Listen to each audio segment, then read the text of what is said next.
성도 여러분에게 진심으로 감사를 드립니다.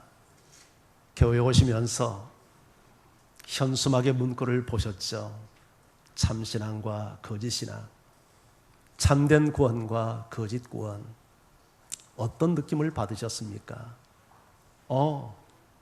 뭔가 관심이 가는 주제구나, 이런 느낌. 그러나 약간 부담스럽네 하는 느낌 받지 않았을까 싶습니다. 우리 가끔 1, 2년에 한 번씩 건강을 위해서 병원에 가서 건강검진 받죠. 5주 동안 우리 영적 건강 상태를 진단하는 기회를 가졌으면 합니다. 이 주제를 생각해 가면서 나는 과연 참신앙의 사람인가? 내 구원은 진짜 구원인가? 혹 나는 짝퉁 신앙을 갖고 있는 것은 아닌가? 내 신앙이, 내 구원이 거짓 구원은 아닌가? 너무 중요한 주제라고 생각을 합니다. 나름대로 신앙생활을 잘했다고 생각을 했는데 주님 앞에 서서 뚜껑을 열어보니까 거짓 신앙이었다면 얼마나 낭패스러운 일이겠습니까?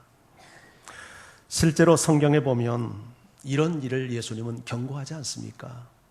우리 이렇게 믿습니다. 예수 믿으면 다 구원받는다고요. 아멘이죠. 맞습니다.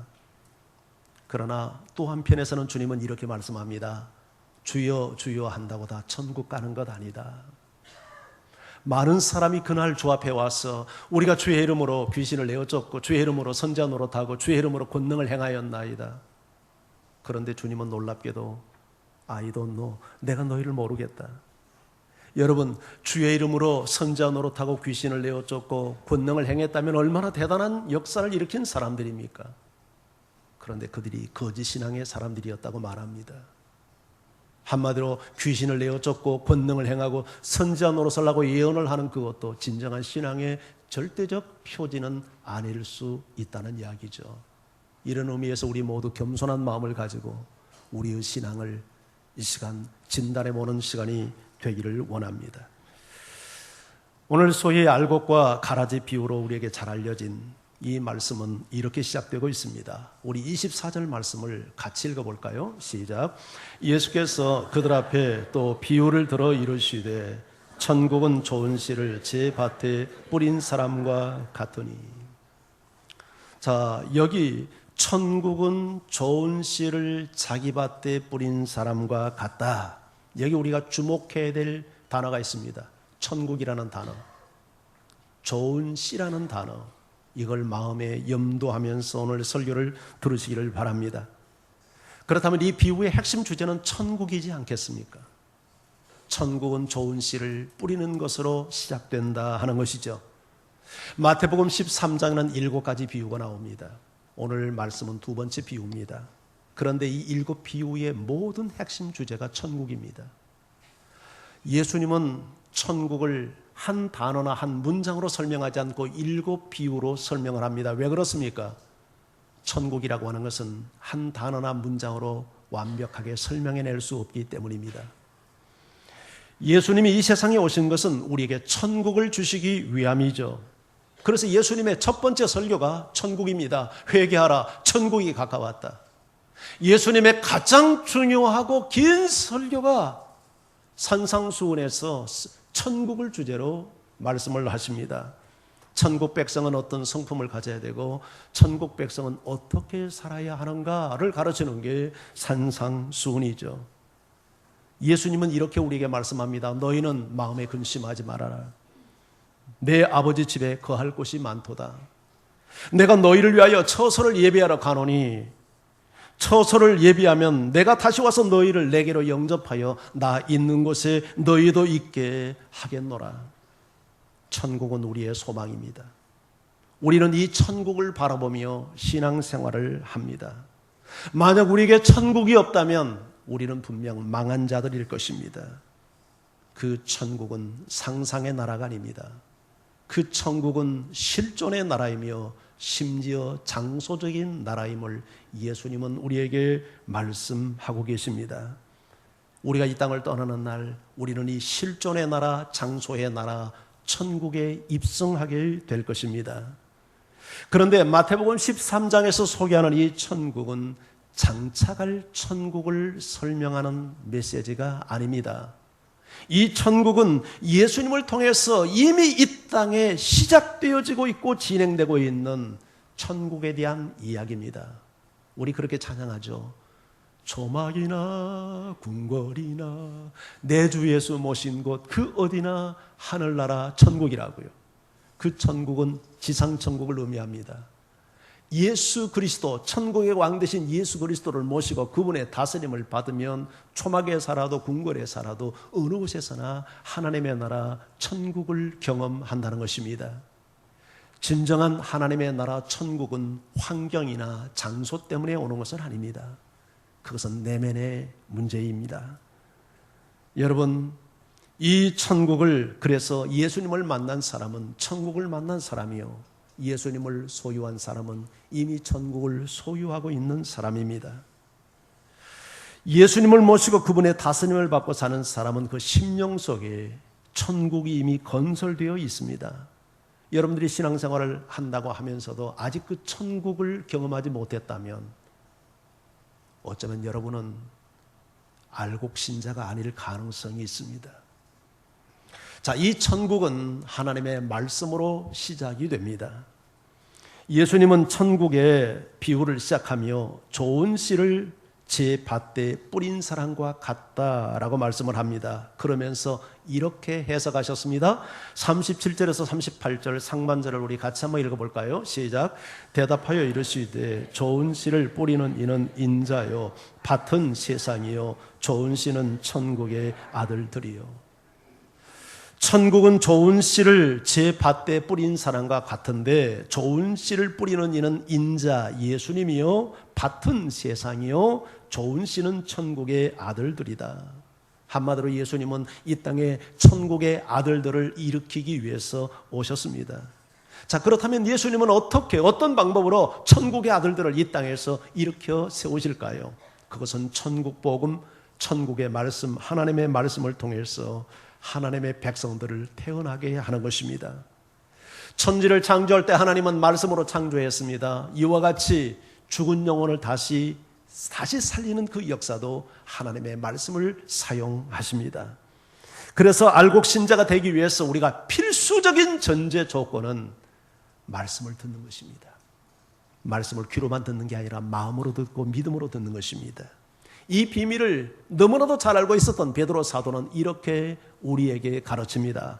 베드로전서 1장 23절 말씀을 같이 소리내서 읽죠. 시작.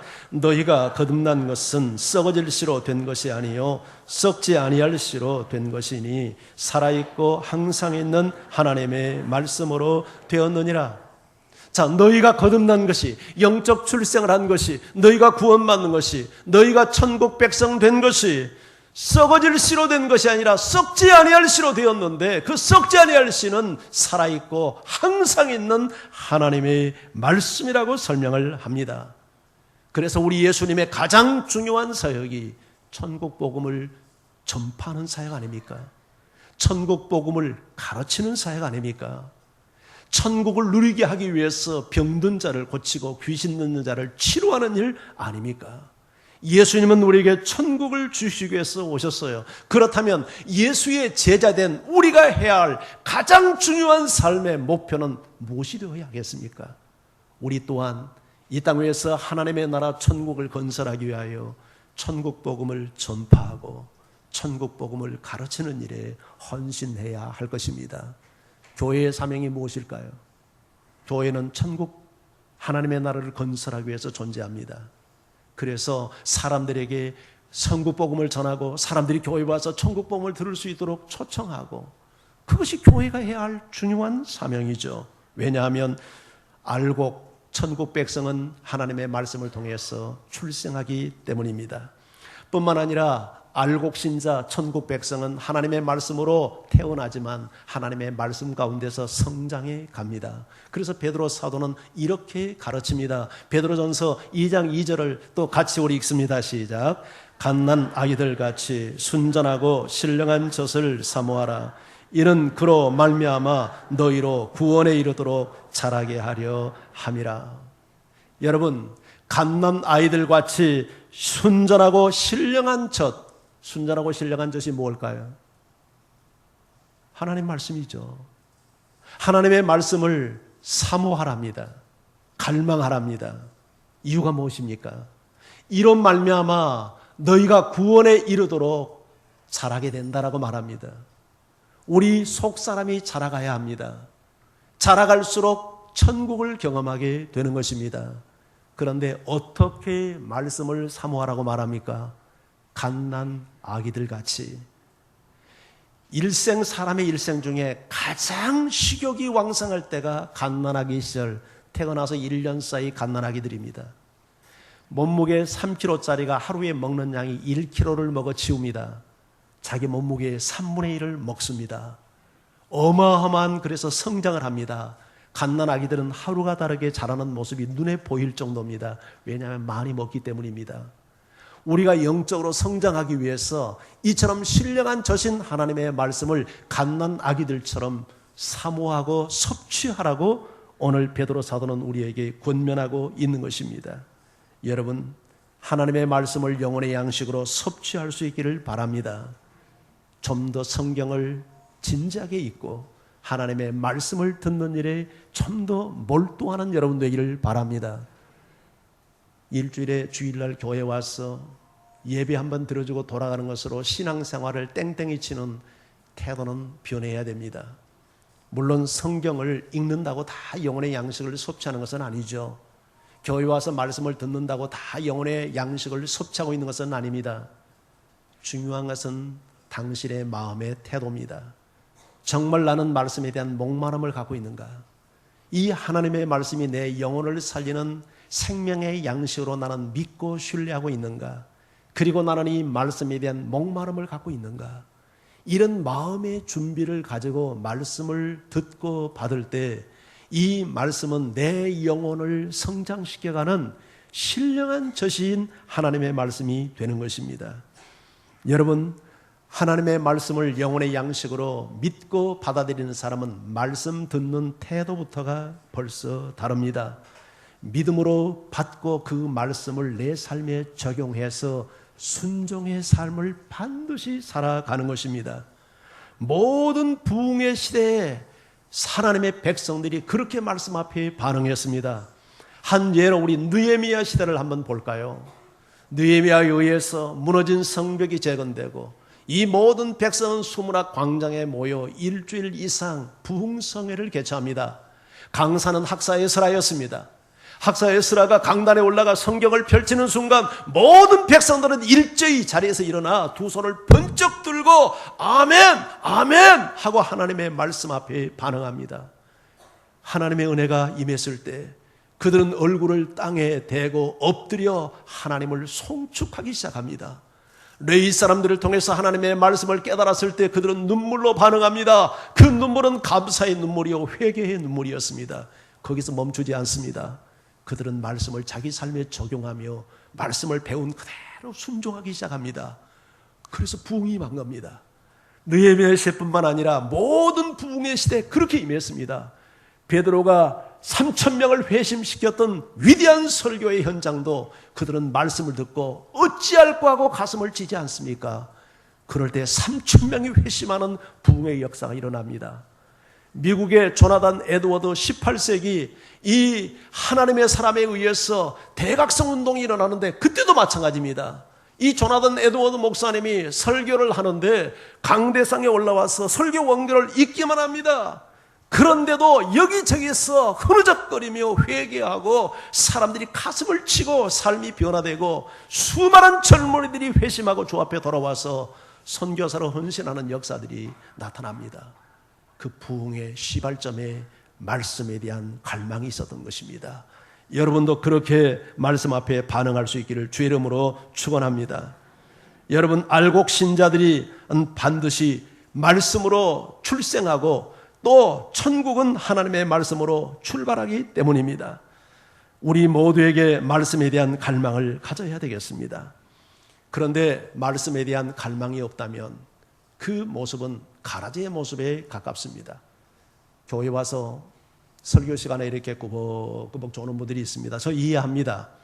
어젯밤에 불면증으로 고통받는 분들은 졸 수밖에 없죠. 그러나 항상 그렇게 졸아서는 안 됩니다. 그건 영적인 문제입니다. 말씀을 듣지 못하고 항상 졸고 있다면, 항상 말씀 시간에 잡념에 사로잡혀 있다면 영적 공격을 받고 있는 겁니다. 분별해야 합니다. 그때는 영적 전쟁을 해야 합니다. 그렇게 신앙생활해서는 안 됩니다. 이 무더위에 열심히 교회에 와서 예배당에 들어오지 않고 교회당 바깥을 서성이면서 딴전하는 사람들이 있습니다. 여러분, 그건 알곡신자가 가질 태도가 아닙니다. 알곡신자는 그렇게 반응할 수 없습니다. 왜냐하면 말씀에 대한 목마름이 있고 말씀에 대한 사모함이 있기 때문에 말씀을 떠나서 배회하지 않습니다. 어떤 사람은요, 자기가 듣고 싶어하는 말씀에는 반응합니다. 그런데 자기 생각과 조금 다른 설교를 설교자가 할 때는 딱 마음의 문을 닫아버립니다. 이것은 알곡신자의 모습이 아닙니다. 우리는 내가 듣고 싶어하는 말씀도 들을 수 있지만 때로는 내가 듣는데 부담이 되는 말씀도 들을 줄 알아야 합니다. 구약의 선지자들을 보십시오. 실질적으로 참된 선지자들, 하나님의 종들은 사람들이 듣기에 좋은 메시지 별로 그렇게 많이 안 전했습니다. 오히려 빗으로 가슴을 찌르는 것 같고 심장을 후벼 파는 듯한 통증 있는 말씀들을 많이 전했습니다. 누가 듣기 좋은 말을 전합니까? 거짓 선지자들이 듣기 좋은 말을 전합니다. 여러분들이 내가 듣기 원하는 말씀만 귀를 열면 당신의 영혼은 죽습니다.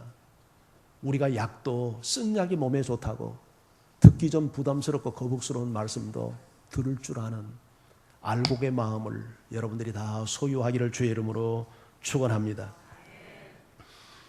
혹 여러분의 마음속에 도무지 길을 써도 말씀이 내 마음밭에 뿌리를 내리지 못한 사람이 있을 수 있습니다. 돌밭처럼 길밭처럼 마음이 너무 굳어있고 교만하기 때문입니다. 하나님께 은혜를 구해야 됩니다. 하나님, 내 마음밭 좀 기경해 주세요. 내 마음밭 좀 갈아퍼 주세요. 아무리 은혜를 좀 받으려고 해도 안 돼요. 자꾸 비판이 되고 말씀이 내 마음에 뿌리가 내려지지 않아요. 가장 좋은 대안은 하나님이 은혜를 주어서 여러분의 마음을 가난하고 겸손하게 하셔서 말씀을 사모하는 은혜를 받게 하는 것입니다.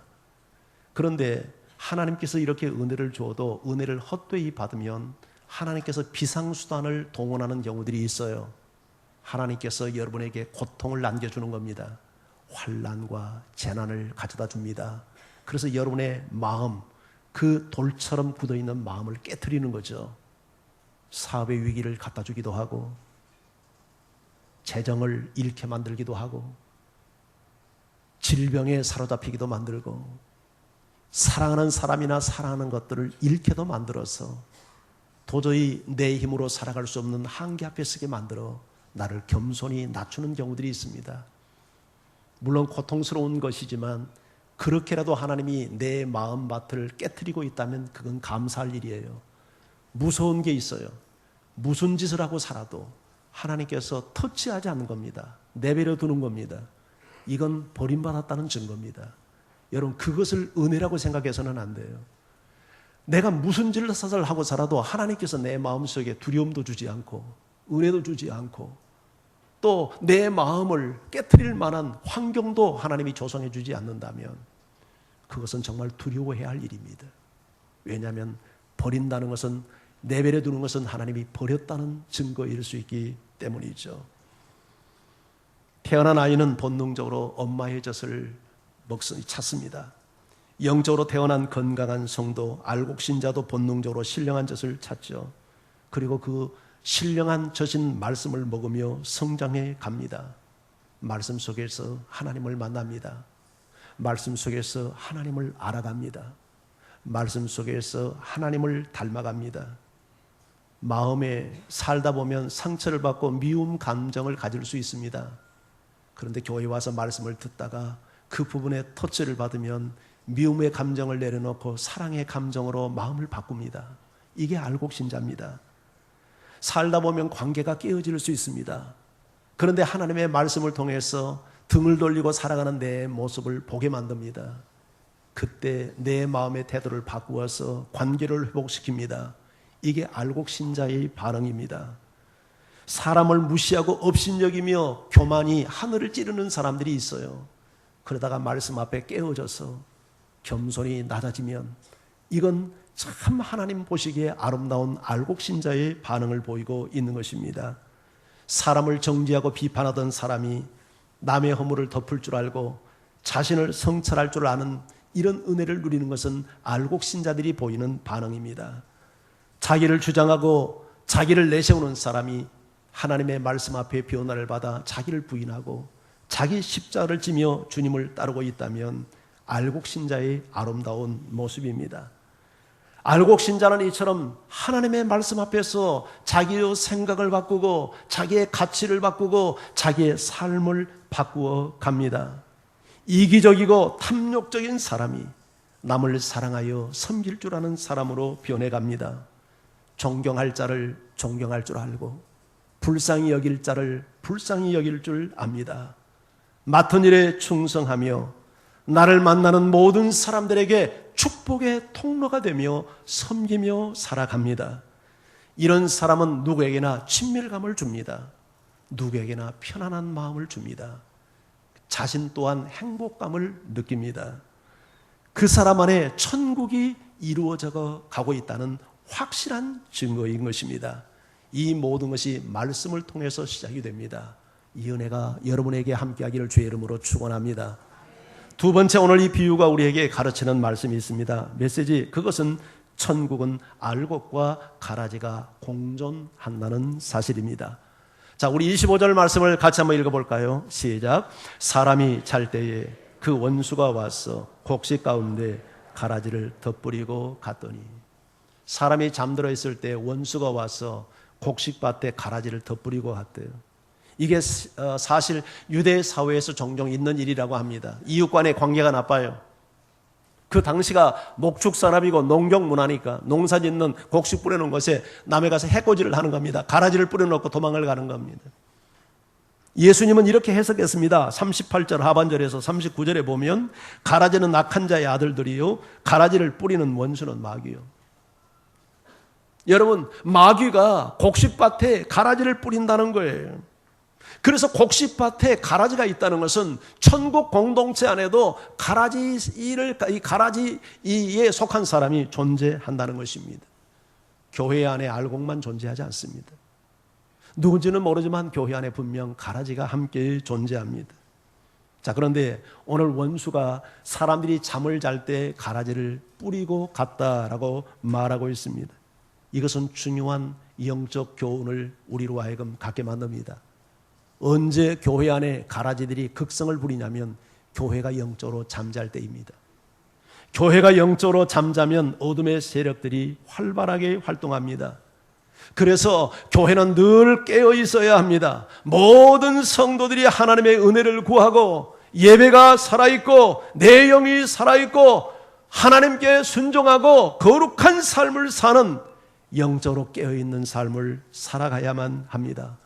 이런 환경에서는 가라지들이 서식하기가 어렵습니다.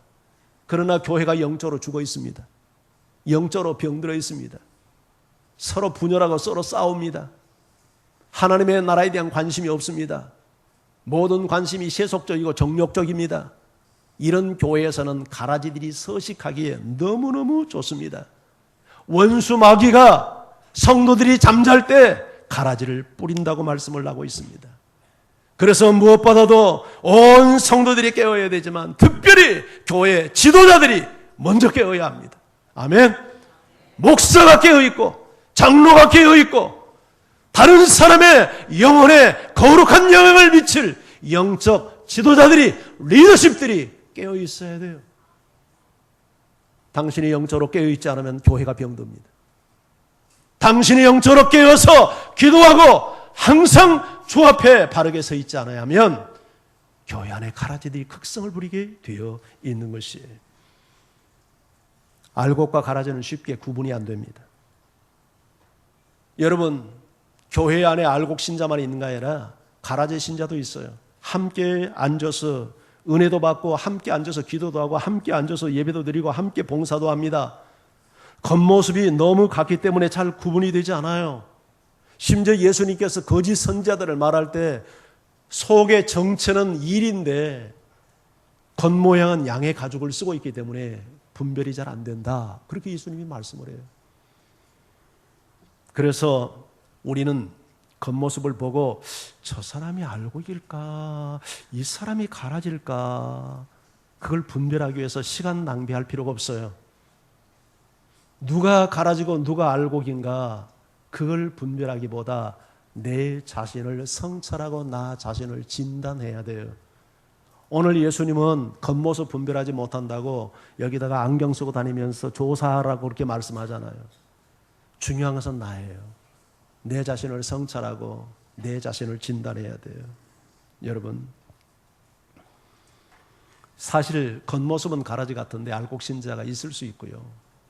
겉모습은 알곡 같은데 사실상 내용은 가라지 신자가 얼마든지 존재할 수 있어요. 그래서 우리는 남을 분별하기 전에 나를 분별해야 돼요. 다른 사람은 판단하면서도 자신을 분별하지 못하는 사람을 예수님은 외식하는 자라고 말합니다. 서기관과 바리새인들이 그러지 않습니까? 남의 눈에 들어있는 그 작은 티끌은 눈이 얼마나 좋은지 2.0인지 티끌을 바라보고 아이 당신 눈에 티 들었네, 그 티 좀 빼지 지적하면서 지 눈에는 들보를 집어넣어놓고도 모르고 산단 말이죠. 이런 사람은 늘 남을 비판해요. 남을 판단해요. 수근수근해요. 누가 어떻고 누가 어떻고 그러면서 직골하지는 못 봐요. 이게 외식하는 자예요. 이게 서기관이에요. 이게 바리새인이에요. 이런 자에게 예수님은 화 있을진저 이 외식하는 서기관과 바리새인들이여 라고 책망을 합니다. 종들이 주인에게 말합니다. 주인님, 우리가 좋은 씨를 뿌렸는데 어디서 이런 가라지가 났대요? 뽑아버릴까요? 그렇게 종들이 묻습니다. 28절에 그렇게 기록하고 있죠. 종들이 말하되 그러면 우리가 가서 이것을 뽑기를 원하시나이까? 그런데 주인이 답변합니다. 29절 같이 우리 29절 읽습니다. 시작. 주인이 이르되 가만두라. 가라지를 뽑다가 곡식까지 뽑을까 염려. 뽑으라고 말합니까? 뽑지 말라고 말합니까? 이유가 뭐 때문입니까? 피 뽑다가 곡식 상할까 두렵다는 거예요. 처음에는 분별이 안 되다가 분별이 될 때 되면 이미 가라지와 알곡에 뿌리가 서로 엉켜 있어서 가라지를 뽑다가 보면 곡식까지 뽑을 수 있는 염려가 있기 때문에 우리는 여기서 하나님의 마음이 어디 있는가를 알 수 있습니다. 세상의 악을 보면서 하나님도 한탄하지만 악을 심판할 때 하나님의 백성들이 피해를 당할 수 있기 때문에 심판을 보류한다는 것을 알 수가 있어요. 하나님께서 소돔과 고모라상 너무 죄악이 관영하니까 심판을 계획합니다. 그리고 그 사실을 아브라함에게 이르잖아요. 아브라함이 하나님을 설득합니다. 하나님 혹시 그 성에 의인 50이 있어도 그래도 그 성을 하나님 심판하시겠어요? 아니다. 만약에 그 성에 의인 50이 있다면 내가 그 50인의 의인을 봐서 내가 그 성을 용서하리라. 아브라함의 설득은 계속되죠. 하나님, 그런데요 10명이 있어도 그래도 심판하시겠어요? 아니다. 내가 10명만 찾으면 내가 그 성을 용서하리라. 그런데 소돔성에 결국 의인 10사람이 없어서 망하지 않습니까? 한 나라가 망하는 것은 죄인들이 많아서 망하는 게 아니라 의인이 없어서 망하는 거예요. 저는 이 나라가 이렇게 열악한 환경 속에서도 융성한 나라로 성장되어 가는 것은 박근혜 대통령이 정치를 잘하고 삼성과 현대가 있어서 이 나라가 잘 된다고 생각하지 않습니다. 여러분, 정말 이름도 빛도 없이 하나님을 바라보며 경건하게 거룩하게 순종하며 말씀을 따라 살려고 하는 이름 없는 이 땅에 의인들이 숨어 있기 때문에 하나님께서 그 의인들을 바라보시고 이 땅을 보존하시고 강대국들의 위협 속에서 이 나라를 지키시고 이렇게 열악한 환경 속에도 이 나라의 경제를 지키시고 융성한 은혜를 베푸신다고 저는 확신합니다. 오늘 예수님이 그렇게 말씀하고 있기 때문입니다. 여러분, 이런 자긍심과 이런 믿음을 가지고 여러분들의 거룩한 믿음 생활을 이어갈 수 있기를 주의 이름으로 축원합니다. 우리 교회의 사명은 이런 의미에서 알곡 신자를 길러내고 의인들을 길러내는 일입니다. 그런데요, 이 알곡은 하나님의 선택에 의해서 일어나지만 인간의 책임 또한 부정되어서는 안 됩니다. 우리 교회는 장로교입니다. 장로교의 교리 중에 예정론이라는 것이 있고 선택교리라는 게 있습니다. 우리가 구원받는 것이 하나님의 예정과 선택에 의해서 됐다는 것입니다. 맞습니다. 하나님의 예정과 선택에 의해서 우리는 구원받았습니다. 그러나 이 예정과 선택 교리가 자칫 잘못하면 인간의 책임을 부정할 수 있는 위험에 빠질 수 있습니다. 하나님이 예정하시고 하나님의 선택한 사람은 아무렇게나 살아도 구원받는 게 아닙니다. 반드시 자기가 반응해야 합니다. 사람을 비롯한 포유류, 조류는 암수가 결정되는 것이 염색체에 의해서 결정이 됩니다. 그런데 이 포유류 가운데 거북이나 악어는 환경에 의해서 암수가 결정됩니다. 정자와 남자가 만날 때 암수가 결정되는 것이 아니라 부와 가정의 환경에 의해서 암수가 결정된다고 합니다. 특별히 영향을 미치는 것은 온도입니다. 특별히 악어의 경우는 섭씨 33도 이상이 되면 수컷이 태어나고 30도 미만이 되면 암컷이 태어납니다. 33도에서 30도 그 사이에서는 암컷, 수컷이 골고루 태어납니다. 그러나 거북이는 다릅니다. 거북이는 오히려 온도가 낮으면 수컷이 태어나고 온도가 높으면 암컷이 태어납니다. 바닷거북이들이 해변에 나와서 알을 깝니다.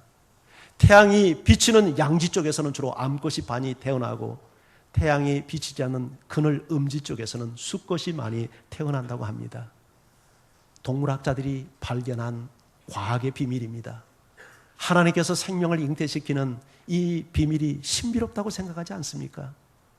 알곡 신자, 가라지 신자, 운명적이지 않습니다. 태생적인 게 아닙니다. 후천적인 영향이 굉장히 큽니다. 여러분들이 인생을 살아가면서 죄악 가운데 계속 노출되어 있으면 여러분들은 아무리 하나님이 선택해도 가라지가 될 수 있는 것입니다. 그러나 여러분들이 은혜 안에 살고 경건 생활에 힘쓰고 성도의 거룩한 교제에 힘쓰고 믿음으로 살려고 애쓰고 기도 생활에 힘쓰고 예배 생활에 힘쓰고 말씀 붙들고 씨름하면 알곡이 되는 것입니다. 아멘. 하나님의 선택만 믿고 방치하면 가라지가 되는 거예요. 그러나 하나님이 나를 선택해 주었기 때문에 그 선택에 바르게 반응하면 알곡이 되는 것입니다. 우리가 신앙생활을 똑바로 하고 제대로 해야 될 이유가 여기에 있는 것이죠. 믿음의 집안에 태어나면 자동방으로 다 믿음 좋은 자식이 됩니까? 천만의 말씀 만만의 콩떡입니다. 목사 자식도 바르게 양육되지 않으면 불신자보다 못한 자식이 될 수 있고 장로 자식도 제대로 신앙교육 시키지 않으면 하나님을 떠납니다. 그러나 부모와 예수를 믿지 않아도 하나님의 은혜 속에서 경건한 환경 속에서 잘 성장하는 성도는 위대한 하나님의 사람으로 태어납니다. 환경이 중요합니다. 아무렇게나 신앙생활하면 안 돼요. 죄된 환경에 여러분의 삶을 던지면 안 돼요. 경건 생활에 힘쓰고 예배 생활에 힘쓰고 기도 생활에 힘쓰고 죄 짓는 친구들 만나서 어울리고 술 퍼마시고 그렇게 하면 안 돼요. 우리가 경건하게 믿음의 성도들을 만나서 교제하고 거룩한 삶을 살아야 돼요. 오늘 이 비유가 주는 세 번째 교훈이 있어요. 알곡과 가라지는 추수 때 운명이 갈린다는 사실이에요. 주인은 가라지를 뽑지 말라고 말합니다. 그러나 영원히 두지 않습니다. 가라지 운명이 결정되는 순간이 옵니다. 우리 30절 성경 같이 읽겠습니다. 함께 읽습니다. 시작.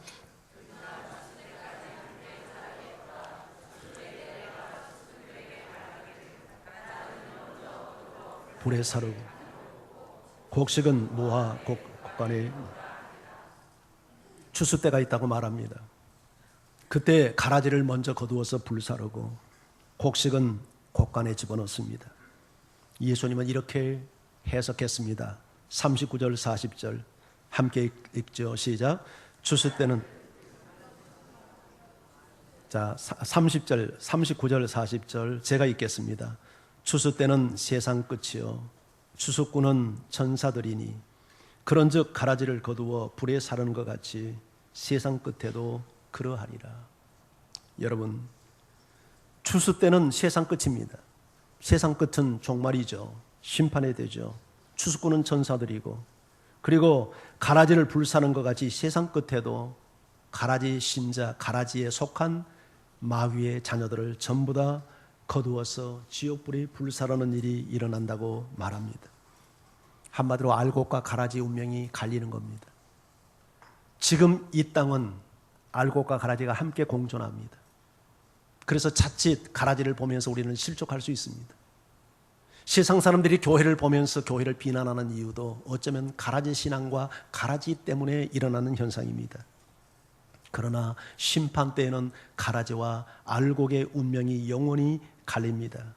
그 심판의 상황을 예수님은 좀 더 구체적으로 설명하기 위해서 말씀을 41절부터 이렇게 이어갑니다.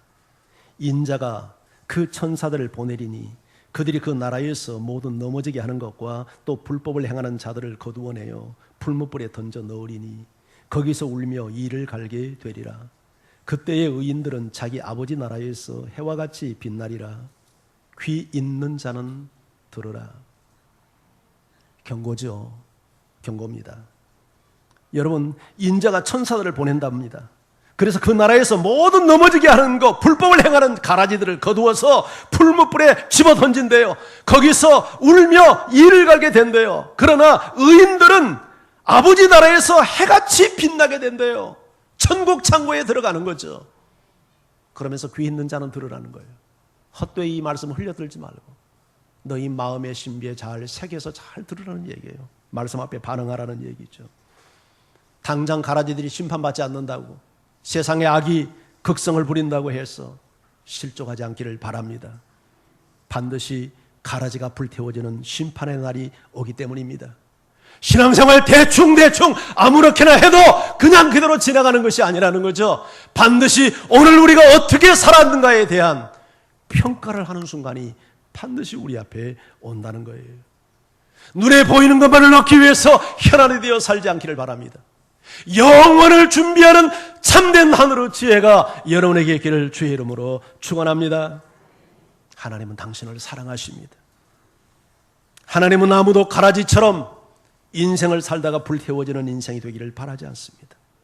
우리 모두 알곡이 되어서 천국 창고에 들어가 빛나는 아버지 나라에 살기를 아버지는 기대하십니다. 오늘 설교를 들으며 왠지 내 마음이 두려움이 찾아오고 생각해 보니까 나는 가라지기에 가까운 것 같아요. 이런 마음이 혹시 드신 분이 계십니까? 남을 판단하지 말고 당신 자신을 판단해 보세요. 그렇다면 회개하고 돌아서야 합니다. 내가 알곡 신자가 되기 위해서 하나님 앞에 돌아가야 합니다. 하나님의 말씀은, 알곡은 말씀으로 태어나고 말씀으로 성장하고 천국은 말씀으로 완성되어 갑니다. 여러분, 말씀을 계속 섭취해 갈 때 그 속에서 우리는 천국을 경험하게 될 겁니다. 그리고 마지막 날 알곡과 가라지를 결정적으로 구분하는 기준이 있습니다. 그게 열매입니다. 열매는 외형이 아니라 내면입니다. 신앙생활하고 교회생활을 하는 거 봐서 알곡과 가라지 구분 잘 안 됩니다. 열매, 내면은 인격입니다. 열매, 내면은 성품입니다. 열매, 내면은 삶입니다. 여러분, 우리 교회 생활은 위장할 수 있습니다. 쇼할 수 있습니다. 그러나 인격은, 성품은, 삶은 위장할 수 없습니다. 진정한 알곡 신자는 예수님의 인격을 담습니다. 예수님의 성품을 담습니다. 예수님의 삶을 닮아갑니다. 저는 여러분들이 하나님 앞에서 마음이 순수하고 깨끗한 사람들이 되기를 바랍니다. 머리가 팍팍 잘 도는 사람보다 가슴이 순수하고 뜨거운 사람들이 되기를 바랍니다. 하나님을 사랑하고 말씀 앞에서 경건하고 그 말씀을 두려움으로 받고 순종하며 거룩한 삶을 살아가는 여러분이 되기를 바랍니다. 열매는 한순간에 만들어지지 않습니다. 봄과 뜨거운 여름과 가을의 과정을 거쳐야 열매가 탄생합니다. 신앙의 알곡은 한순간에 만들어지는 것이 아닙니다. 신앙생활이라고 하는 과정을 통해서 점진적으로 알곡은 자라갑니다. 그래서 오늘이 중요한 것입니다. 아무렇게나 살면 안 됩니다. 오늘이 당신의 내일을 결정합니다. 오늘 깽판 치고 아무렇게나 살았는데 다음날 잘 되는 거 기대하면 안 됩니다. 오늘 하루하루의 삶이 모아져서 당신의 영혼이 결정되는 것입니다. 그래서 우리는 두려움으로 하나님 앞에 살아야 합니다. 이 은혜가 여러분과 함께 하기를 주의 이름으로 축원합니다. 우리 찬양합니다.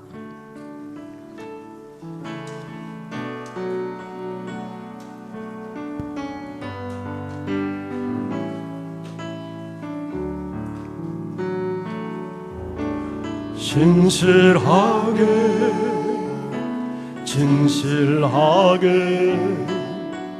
거룩하게 살게 하소서. 진실하게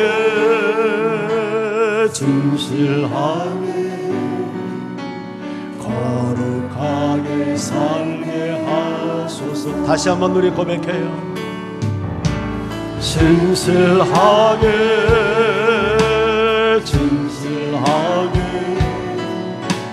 거룩하게 살게 하소서. 진실하게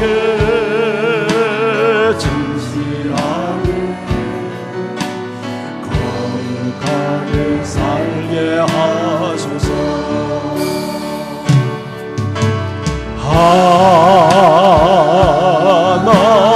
하나님 나의 마음 만져주소서. 하나님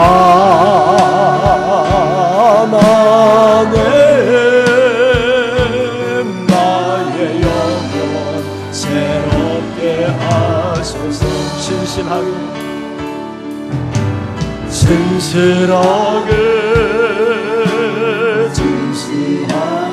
열매 맺게 하여 주소서. 진실하게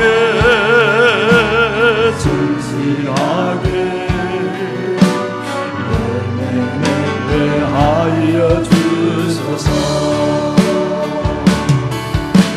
진실하게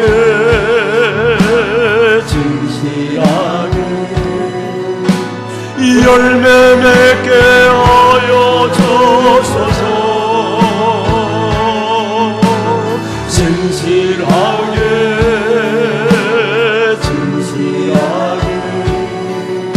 열매 맺게 하여 주소서.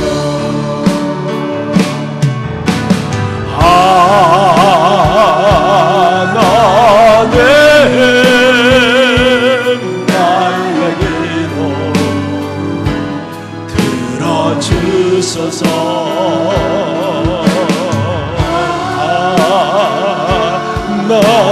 하나님 주의 길로 인도하소서. 이 시간 우리 기도하십시다. 하나님, 알곡 신자 되기 원합니다. 행여내 자신이 가라지 신자, 가라지 신앙에 머물러 있으면서도 자유하고 있지는 않습니까? 오늘 말씀을 통해서 깨닫게 하시고, 특별히 알곡과 천국은 하나님의 말씀으로 태어나고 말씀 속에서 성장하며 그래서 천국을 누리게 되고 예수님의 성품을 담는 모습이 천국을 누리는 모습인데, 이런 은혜 우리에게 있게 해달라고. 알곡과 가라지는 이 땅에서는 공존합니다. 그러나 분명히 갈라지는 순간이 옵니다. 심판의 순간이 옵니다. 알곡과 가라지의 영혼이 분명히 달라질 것입니다. 알곡과 가라지는 결국적으로 열매로 의해서 분별이 됩니다. 열매는 내면입니다. 겉에 보여지는 어떤 위장할 수 있는 것이 아닙니다. 우리의 인격, 우리의 성품, 우리의 삶이 열매입니다. 하나님, 알곡되게 해달라고, 내 마음을 기경해달라고, 나를 갈아엎어 주셔서 겸손하게 말씀을 받고 오늘도 주님의 형상 본받게 해달라고 다 같이 우리 기도하며 주 앞에 함께 나갑니다.